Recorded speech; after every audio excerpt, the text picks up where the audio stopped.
Это программа «Актуальное интервью», в студии Иван Лазаренко. Здравствуйте. Ситуация с распространением коронавирусной инфекции как в мире, в стране, так и у нас в республике продолжает оставаться напряженной. Количество больных ежедневно увеличивается, и, как говорят специалисты, во многом борьба с вирусом зависит от сознательности населения, соблюдения ограничительных мер и знаний о новом вирусе. О том, что в первую очередь нужно знать о коронавирусной инфекции и ее последствиях, мы поговорим с кандидатом медицинских наук, главным внештатным пульмонологом Минздрава Республики, доцентом кафедры госпитальная терапия, профессиональные болезни и клиническая фармакология Мединститута Северо-Восточного федерального университета Аграфеной Аргуновой. Аграфена Николаевна, здравствуйте. Добрый день, Иван. Добрый день, уважаемые зрители. Расскажите, как распознать первые симптомы коронавирусной инфекции новой, чем они отличаются, к примеру, от обычной сезонной простуды? Так, значит, такого разительного, четкого отличия нет. Почти все те же симптомы, слабость, интоксикационный синдром, да, как при сезонной ОРВИ. Единственное, в 86%, как наблюдение показывает, теряется вкусовое или носовое обоняние. И более длительно, более недели держится высокая температура. 38 и более температура повышается, да? Но я бы хотела для населения разъяснить, что эти симптомы не являются показателем тяжести коронавирусной инфекции. Вот эти симптомы бывают как при легкой, так и средней, так и при тяжелой степени тяжести. Ну а какие анализы и на какой день болезни берут при подозрении на COVID-19? Значит, я хотела бы еще раз разъяснить про температуру. Да? Вот многие больные обращаются, говорят 37,5, 37,4. Это, значит, температура, в принципе, вегетативная, можно сказать. Она очень длительно держится после перенесенной коронавирусной инфекции и при легкой степени течения коронавирусной инфекции. Человек переболевает ковидом, да, в течение 1-2 месяцев такая температура должна быть. И поэтому только врач может решить, это воспалительный, она утром появляется, вечером появляется. То есть это астенический синдром после любой перенесенной вирусной инфекции. По поводу анализов. Значит, анализ ПЦР, который мазок все берут, да, у всех берут, он показывает то, что есть вирус в организме человека. И опять же, этот анализ не говорит о тяжести состояния. Многие больные, опять же, многие люди, население обращаются, говорят, ПЦР положительный, надо обязательно положить в стационар. Нет, это не ПЦР положительный, это не показатель для поступления в стационар. Второй анализ – это ИФА на антитела к коронавирусной инфекции, это иммуноглобулин М и иммуноглобулин G. Иммуноглобулин М, если он есть, то это говорит о том, что течет вирусная инфекция. Но этот анализ, опять же, не говорит о тяжести. В 86% случаев бессимптомно протекает эта вирусная инфекция. А если есть иммуноглобулин G, про иммуноглобулин М хотела сказать, он появляется и постепенно он снижается. В остром периоде высокий. Поэтому динамическое, конечно, этот анализ надо брать. Он только тогда, скорее всего, ПЦР положительный, ИФА М положительный, и у всех начинается паника. Скорее всего, это уже перенесенная инфекция, идет с падения, да, если у человека нет никаких симптомов, нет никаких жалоб. И он не является показанием обязательному проведению компьютерной томографии легких. Вот второй показатель – иммуноглобулин G. Если он есть, то нужно только радоваться, потому что уже вырабатываются антитела к этой перенесенной инфекции. И он чем выше, через 3-4 месяца после перенесенной инфекции сдают, чем выше он говорит, что у человека уже выработался иммунитет. Это как после вакцины. Вот многие же инфекционные заболевания столетиями мы же не болеем, краснуха, корь, потому что мы вакцину получаем, и у нас выработался иммунитет. То же самое происходит, вот антитела G показывают, что человек уже иммунизирован, у него есть устойчивость к коронавирусной инфекции. Но вот вы упомянули про компьютерную томографию. Получается, что не всем с подозрением на ковид она необходима. А в каких случаях можно обойтись без этого исследования?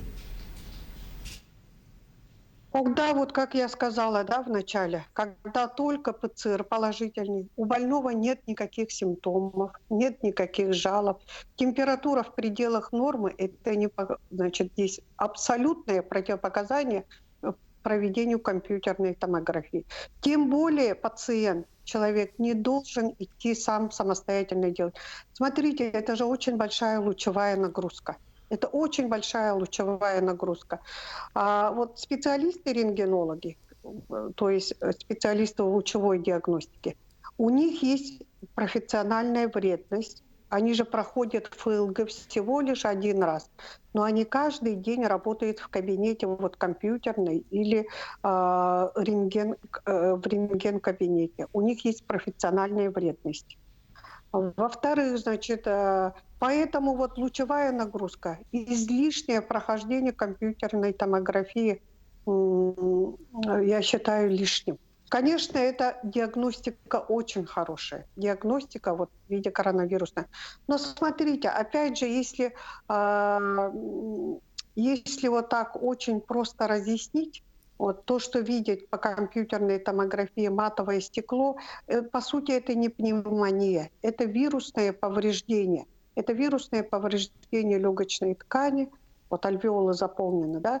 И во многих случаях, вот особенно 12-15, до 50%, да, поражения, это легкое течение коронавирусной инфекции. Стационарное показание, если более 60%. И стационарное показание после компьютерной томографии только когда есть сопутствующая патология. Клинически, то есть только врач может рекомендовать по, по общей клинике, по анализам, по компьютерной томографии. То есть я хотела бы сказать, что компьютерная томография, если там есть матовое стекло, сколько-то процентов, он не является абсолютным показанием к госпитализации пациента, ну, человека в целом. Ну и все-таки давайте обобщим, в каких случаях все-таки госпитализация требуется и крайне необходима. Значит, во-первых, это, конечно же, дискомфорт в грудной клетке. Один из важных симптомов – это дискомфорт грудной. Что такое дискомфорт? Его тоже можно по-разному рассмотреть. Это боль в грудной клетке. Но боль в грудной клетке, опять же, может быть и при инфаркте, и при других заболеваниях, и при обычной бактериальной пневмонии, может быть. У многих сейчас из-за панической ситуации многие очень переживают, поэтому есть неврастеническая такая болезнь сердца, нейроциркуляторная дистония по кардиальному типу. Это тоже может отдифференцировать только врач. Значит, высокая лихорадка, температура более недели, где-то, да, если 38 и более держится, чувство вот одышка, дискомфорт грудной клетки – это одышка, которая не проходит в покое. У всех одышка, на 3-4 этаж пройдешься, у всех одышка. Но если она постоянная, то это говорит о том, что идет дыхательная недостаточность.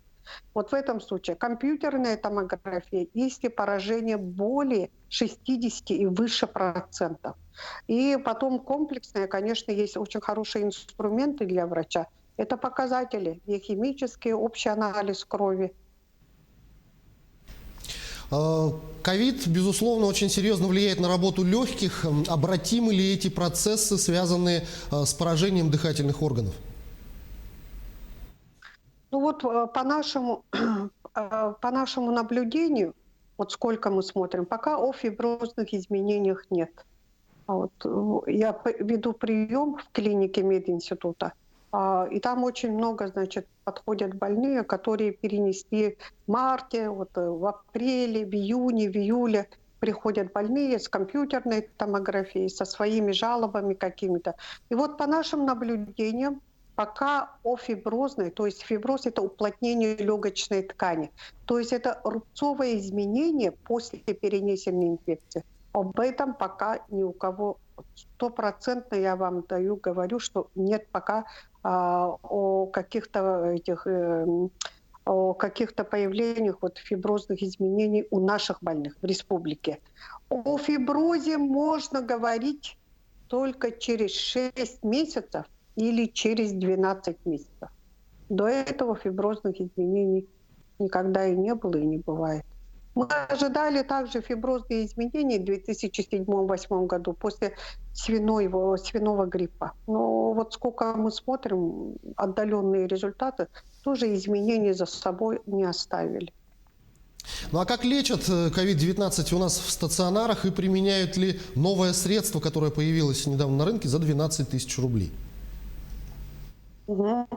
Так, значит, в стационаре первое, это, конечно, так называемое причинное лечение, этиологическое, это противовирусные препараты в первую очередь. Второе – это антибактериальное. При вирусной инфекции присоединяется бактерия, поэтому здесь обязательно антибактериальная терапия по показанию. Кислородотерапия обязательно, неинвазивная в тяжелых случаях, инвазивная кислородная, или мы, как говорим, респираторная поддержка. А вот тот препарат, отечественный препарат, который у нас появился, он применяется при средней тяжелой степени. И очень хорошо показывает. Его применяют, значит, в инфекционных стационарах, которые открылись во всех поликлиниках.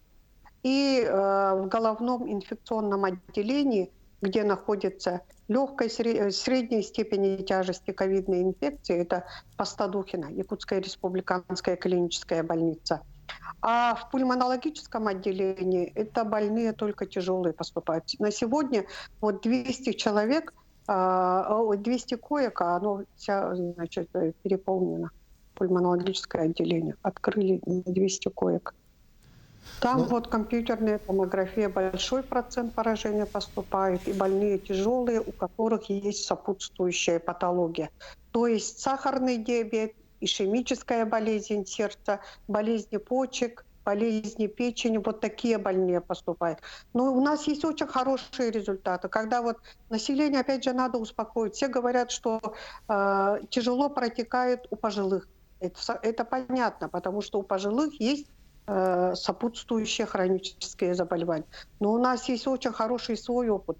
Более 80, более 90 лет больные очень хорошо вышли, полностью выздоровели. У них не осталось ни фиброзных изменений, ни спаечных процессов легочной ткани. Во многом, знаете, зависит от настроя больного. Очень много. Обязательно должна быть комплаентность больного и врача. То есть это содружество. Когда врач, хоть и в маске, с больным все равно с друг другом общий язык находят. Те рекомендации врача, когда больной выполняет, то эти больные очень быстро выходят из тяжелой степени тяжести. Ну и в завершении нашего разговора ваши пожелания нашим телезрителям.